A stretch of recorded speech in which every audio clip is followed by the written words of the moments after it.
Our second speaker for the afternoon session is Professor Girish Shah from Quebec City, Quebec. And he's going to share with us novel animal models for carcinoid and his relevant research for the past several years.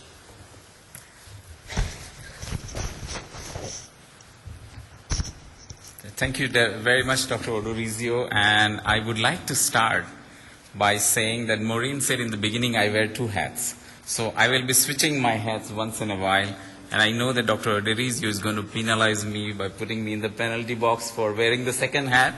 I hope I will be able to take those 2 minutes of penalty, that's okay. But I would like to talk about the first hat that I wear, that's as a board member over here. So I would like to, I'm a member, scientific part of the board member of CNETS Canada, and I can tell you on behalf of the board that it has been a lot of work that the board has done in very strong collaboration with Dr. Reed to create this program for you as patients to benefit from it.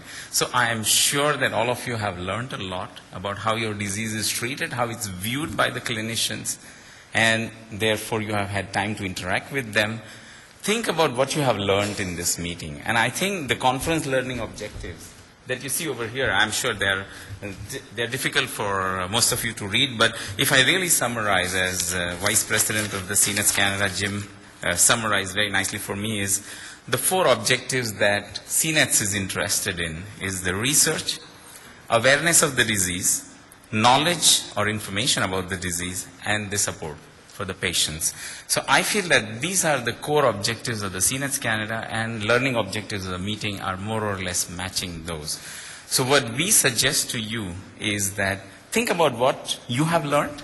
If you have any concrete suggestions on which direction CNET should take, please give in a very precise way. Write a 1 or 2 but clear sentence in what do you think CNET should be doing, which direction we should go, where we should put our effort. And I think this will really be helpful to CNETS Canada in interacting with other people, the other stakeholders, maybe the government bodies or regulatory authorities, talking to clinicians. I think this is the important part that you should consider. And the second thing I would like to add, and this is ad-lib, Jim didn't tell me to do that, nor did Maureen say that, but I would like to ad-lib that remember that research is expensive, and especially if you are looking at fundamental research, it is not supported by the hospital authorities, at least not in Quebec province, and I don't think in Ontario too. So what you have to understand is that if somebody wants to be doing fundamental research, more often than not, it will be supported by an organization such as CNETS Canada or Canadian Cancer Society or CRS. There are many, many organizations. The advantage that CNETS has is that you people are focused on one particular set of disease, that is your interest. This has happened with every disease group, breast cancer, or you can take off HIV. If you people are coordinated enough, if you give sufficient contribution of funds, you will create a wave that then rest of the organizations will ride it and help solve the problem. I cannot say Richard Nixon said long, long ago that we will solve cancer. We haven't yet done it. But we have progressed a lot. And I think that's what should be achieved in case of this disease too. So with that, I will change my hat. And I'll go and talk about what I have to say. So, of course, I already said that Maureen and Dr. Reed has done a great job of organizing this meeting, and I really thank them for inviting me to. One of the first, I have the control of the slide. Yes. Is that I went the wrong way? The arrow. Okay. All right. So, as I said, I think there are one of the priority of CNETS and the priority of my work is to do the modeling studies for this cancer, do in vitro work, do animal models, and so that we can do much more of the study. If you don't take my word, I decided that maybe you won't. So I took the authority of some of the people, leading lights in the field, who had gathered last year in September 2007 at Bethesda, at the behest of NCI. And in this meeting, there are about 40 or 50 people, and I'm sure some of you were in that meeting too. So all the work that was there, that was informally summarized, and Dr. Morlin wrote an article in last month of Journal of National Cancer Institute, where he said that what is the priority for improving management of this disease, and he laid out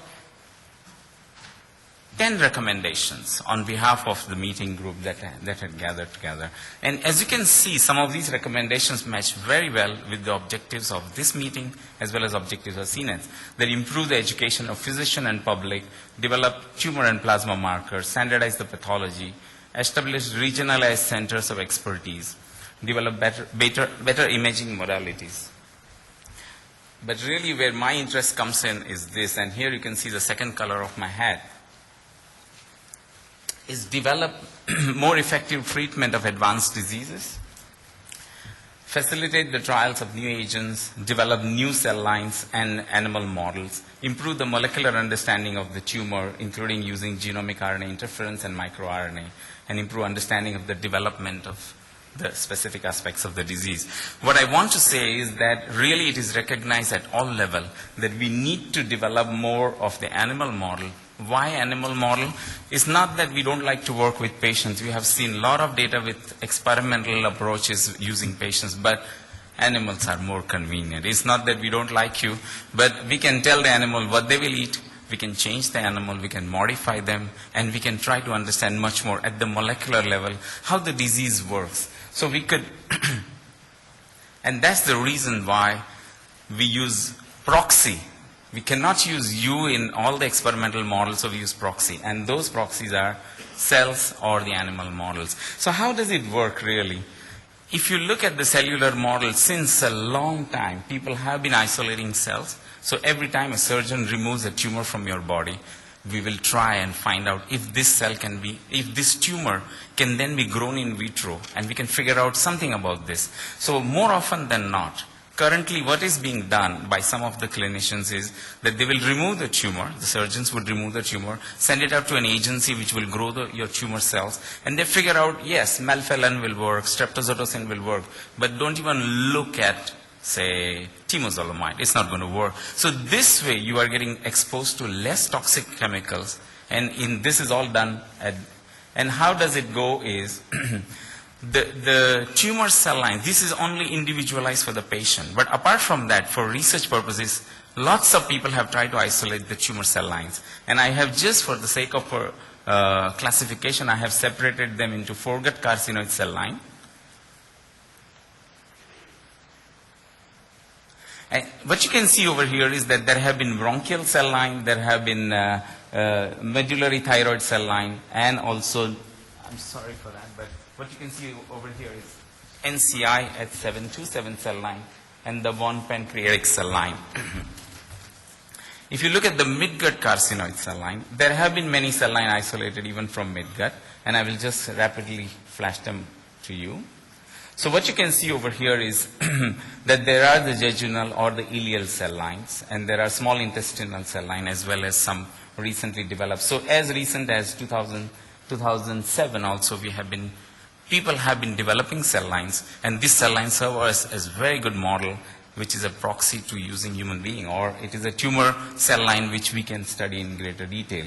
And if you will see, in hindgut carcinoid, we have one more cell line. All the colorful cell line that you see over here, the NCI 727, the bone cell line, and the GOT1 cell line, these are the cell lines which have been used to a large extent in literature, where people have tried to figure out these cells actually reflect the many characteristics of the disease. So people have tried to use those cell lines. More recently, CNDT 2.1. So in my particular interest in developing the animal model, and I will also try to, is to use this cell line NCI at 727, BON and CNDT2. So these are the different cell lines coming from different origin, and with this cell line, what have we done? Apart from using them in vitro for trying chemotherapy and many other things, we also developed the animal model. And so if you look at the animal models of carcinoid NET, in theory, what is available in literature, and if I can summarize very quickly in one slide, that there are transplant or xenograft model. The transplant model is very simple. Tumor isolated from patient is put onto an animal and you study in great detail. The second option would be subcutaneous tumor. I would say that for practically all the cell lines that I have shown in the previous slide, Majority of them, people have used subcutaneous model. So it's very simple. You just pick the skin from the back, inject the tumor cells. After a few weeks, you're going to get the tumor, and you can do all kinds of studies with those tumors. The next one is intrasplenic injection model. Now, this is an orthotopic liver model. I'm just randomly flipping from one side to other to be fair to everybody. So, intrasplenic injection model is the orthotopic model which results in the liver metastasis, liver tumor. This is very old model. In 1986, it was already tried, and subsequently in nude mice. Nude mice is immunodeficient mice. So you can give what you want. These mice will not reject it, and therefore they are specific immunodeficiency, and therefore they can harbor the tumor cells, develop into it, and make a tumor. For the carcinoid series, this model has been used only by Herbert Chen's team in 2005. And what they showed is that it does reproduce, for example, the heart valvular abnormality that is seen in carcinoid patients. There are other non-cellular models, such as serotonin-induced. So this is not the cells of the cancer, but really the effects of the cells, what is released by the carcinoid cell. So one could use serotonin-induced heart valvular abnormality, drug-induced hypergastrenemia, or H. pylori-induced gastrenemia. There is an intravenous model that is available in literature for many, many cancers, but for some strange reason, carcinoid field has not used this model. So what I'm going to focus on is these two models, the subcutaneous and the intrasplenic model. And this is the first subcutaneous model. What you can see over here is these are the bone cells that we inject, as I said, just at the back. When you inject them like this, after a few weeks, that is about 8 weeks or so, one could get subcutaneous tumor. The advantage of subcutaneous tumor is that you can easily access it. It is just below the skin. You can measure it. You can dynamically follow. You can see how the blood cells go over there. You can do a lot of studies. That's why it is the most popular model that people have used in literature as far as carcinoids go. The second model that people have used is intrasplenic injection. So this is a bit of a trick model. A lot of people have tried to do in different ways. In our hand, this has worked out very well. And I would say that the mortality rate is practically unheard of. Within first week, if we have to really keep track of the mouse. But if the mouse survives the first week, we invariably have no trouble with this mice. So what you are really seeing over here is that we take out the spleen, inject the carcinoid cells in the spleen, suture the animal back, wait for 8 weeks, and this is the kind of tumor in liver that you are going to see. This is the control mouse, and this is the tumor that is developed. Of course, having done this model, we wanted to set up and find out if our tumor is really the carcinoid tumor. And the way we did was, we did immunohistological characterization, including, so first, of course, there is an hematoxylin eosin staining. We also did serotonin. This is the tumor zone that you see over here. This is the blood, circulating blood. Chromogranin A and Ki67 or Ki67, and as expected, all the parameters showed that this is the carcinoid tumor. This is derived from bone cells. And now I'll go show you the biochemical characterization. So it was about 2 or 3 years ago that in collaboration with Dr. Richard Warner and Jenny Spesieka, we had shown that carcinoid syndrome patients, about 1/3 of them, develop biochemical deficiency of niacin.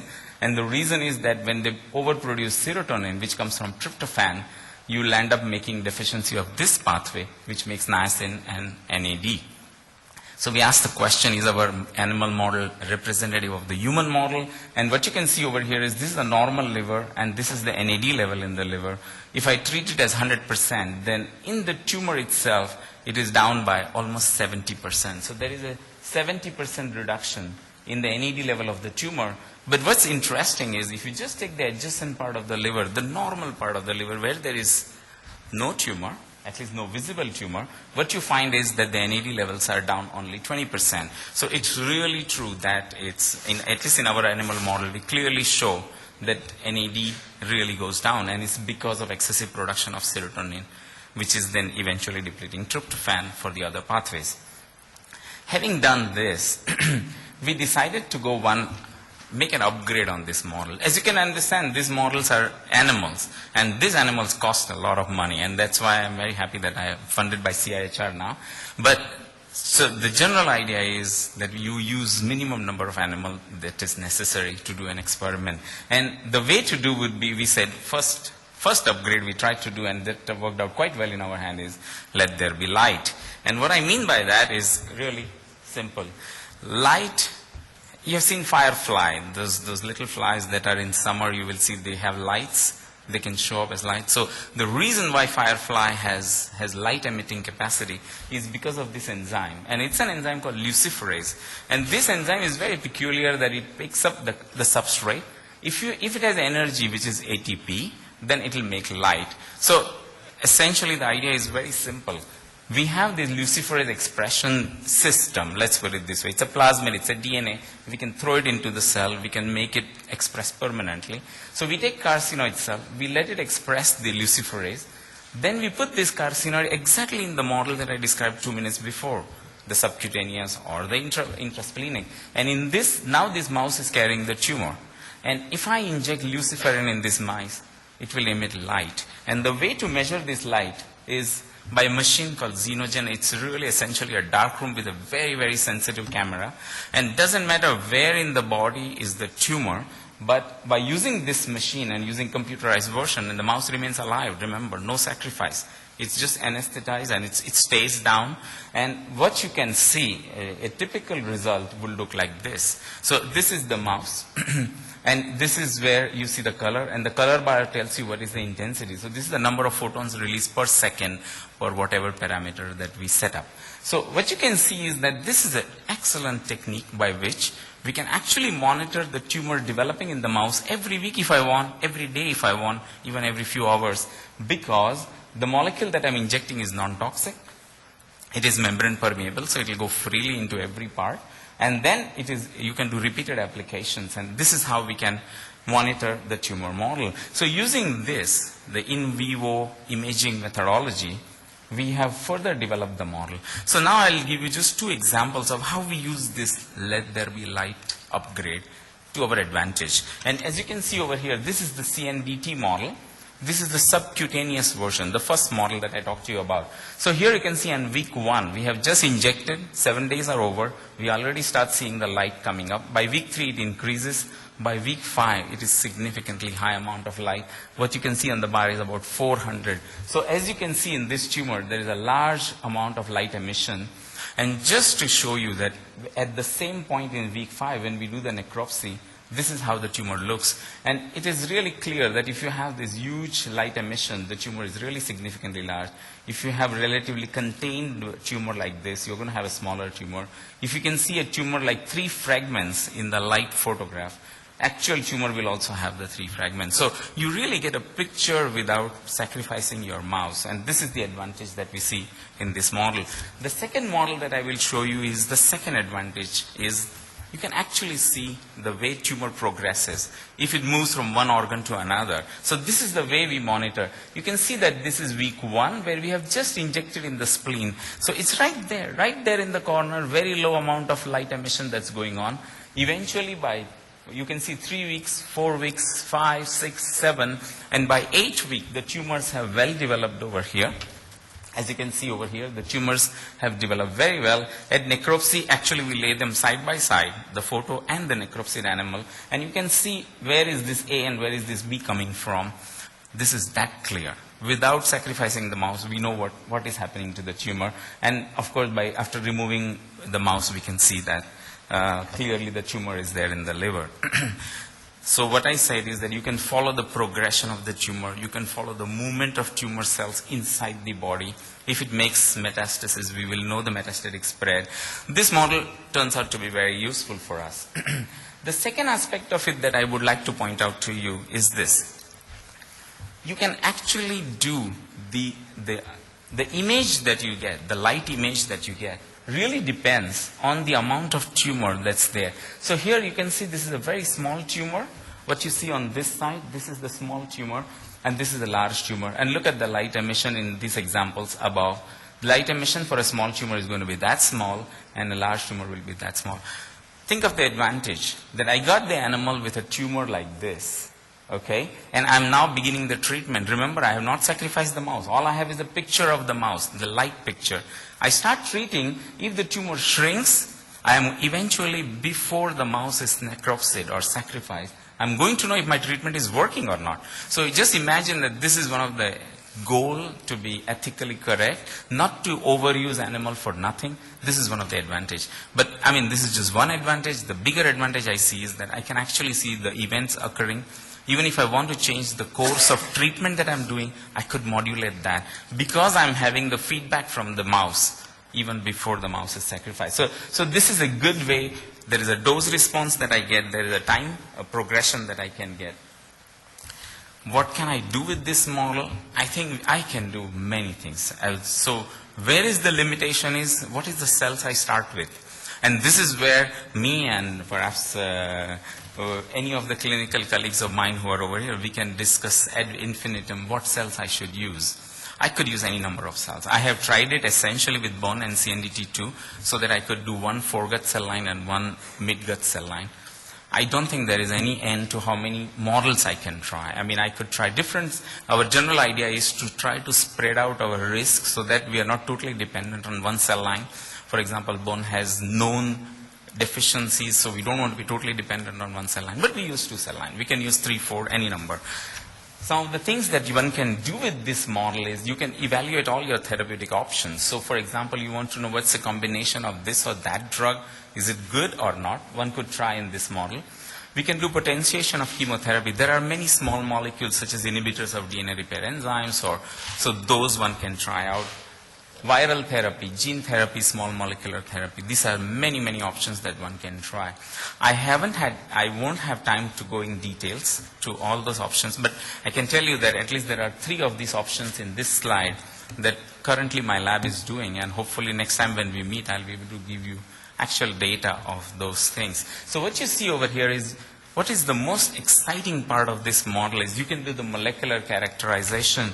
What I mean by molecular characterization is you can actually identify what are the genes involved in initiation, progression, and metastasis. How do I do that? Dr. Shah, as you say, 4 minutes. Absolutely, that's just the perfect timing.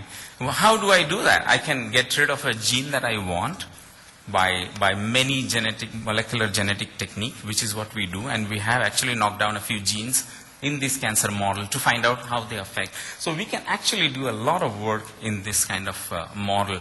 And that's the reason, even though we like you people as patients, to do the work, I think animal model will take us very far. This has been done in many, many other cancers, and I think this cancer needs more and more animal model as recognized by everybody in this field. So now I will end my talk since I am in my last 3 minutes. Thank you, Thomas. My collaborators. I think I cannot overemphasize the support that I got from Dr. Richard Warner. Richard Warner and Monica were the ones who brought me to this field. Otherwise, I was always working on skin cancer. So it's about 5-6 years. We have had a very good collaborations, and as always, Dr. Warner is always giving me fresh ideas. Even a few minutes back, he just asked me, why am I not doing this? So I really need, those are the mentors that I look for to try to work out, and we have flown together on this project very well. Jenny Spesieka, whom you heard, the surgeon from Calgary Health Region, and she's also one of my excellent collaborators. I have all my human studies that were published in 2005 were done with patients seen by Dr. Warner and Jenny Spesieka.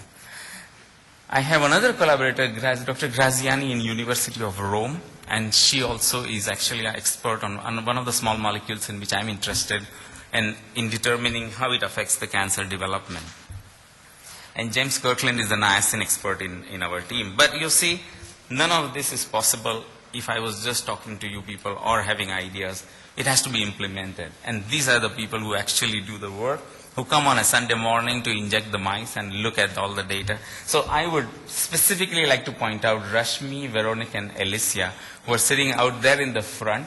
They are the ones who have done all the work that I have talked to you about, developing the mice, doing all the photo analysis. And Marc Decobert and Francis Fournier were earlier students on this project. And last but not the least, I thank you all for listening to me very patiently. Completely different work that I have done. Thank you.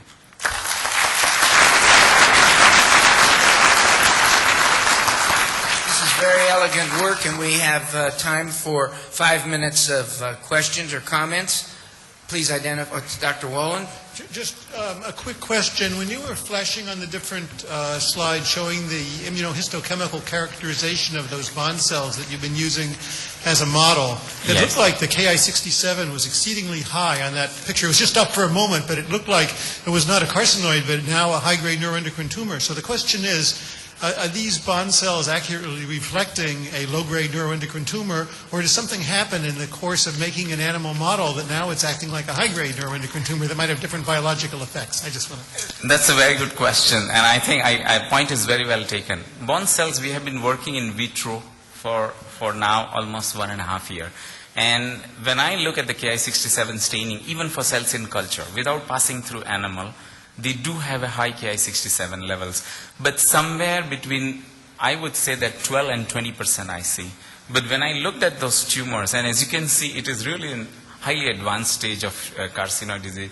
So surely by passage through the mouse, it has become an advanced stage. And Ki67 staining is very high.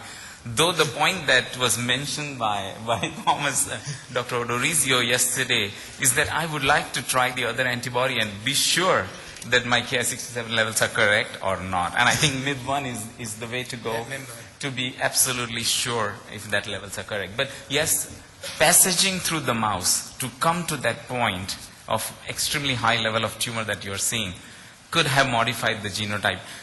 Over and above that, bond cells, we know from literature or from talking to my colleagues around that bond cells have been modified to a large extent since they have been developed by... So yes, that's the beast we live with, and that's why I don't want to be totally dependent on one cell line. Yeah, thank you. Yep. Dr. Ober? Yeah, Yes. Just a comment about the bond cell lines. I think it has been cultured for so many years, and it's actually not reflecting a carcinoid tumor. So we all have also noticed that the Ki67 is very high in bone cells with transplant. So at the moment, the only cell line that is very good for study of mid-gut carcinoid is the KRG1. Yes. As I showed on the list over there, KRG1 and KRG2. The one is from the primary and KRG2 is from the metastatic part. And there is a paper coming out in a couple of weeks from Dr. Modlin, where he had compared bone 1 and KRG1. And it's quite clear that they are totally different cells with a different metabolism, a different behavior during culturing and so on. So I think a lot of work that has been done in bone cells had to be revised. Revisited, yeah. at least. I completely, in fact, we were quite aware of this limitation of using single model. So I was actively pursuing, but believe it or not, in this field, people are not readily sharing cell lines. And coming to carcinoid field in the last 5 years, it was a surprise for me that I had so much struggle. I had to struggle to get the cell line. Nonetheless, with the good books of Dr. Warner and his contacts, we managed to get the bone cells from Europe, from Germany in particular, from Dr. Hoffner. But what is more interesting in connection with what you mentioned is that being aware of this limitation of the model, we went and got CNDT2. This is a newly developed cell line by MD Anderson, in MD Anderson by Lee Ellis. And he published it last year in, I think, in Clinical Cancer Research. And almost instantly, when I requested him, he gave me the cell line. And I suppose you have a comment on CNDT2. No, actually, we are. Sure, I would welcome that. We have also been working with this cell line, and it's not actually a good cell line for a classical mid-gut carcinoid. In which respect do you say? Because we got the intrasplenic injection and liver tumor, yeah, and we got the subcutaneous tumor without problem. But if you look at the regulation of chromogranin secretion and serotonin secretion and all that stuff, it's not a good cell line. Okay. KRG1 is quite better. I would be more than happy to give whatever cell line that you think is good. Dr. As Shah, I said, our thank you. model is Dr. Shah, I have just one quick question. If you ligate the splenic vein almost at the site of the splenic injection, do you see metastasis to the liver in your model as quickly? That's a good question. Actually, the literature originally talked about doing exactly what you suggested, either ligating or actually removing the splenectomy. What is shown is that within 2 minutes of injection in spleen, if there is a splenectomy done to the site of injection, you will still have the tumor cells going over to the So liver. it's independent of the flow to the liver? I think it is dependent on the flow to the liver. Which argues very well for some of the seeding mechanisms of both neuroendocrine tumors of the pancreas and probably the midgut, which is the superior mesenteric vein that comes together with the portal vein and supplies 55% of the liver. That's right. As an explanation for the Mets. That must be the route of spread of Mets, yes. Thank you very much. Thank you. Last and far from least is our colleague, Dr.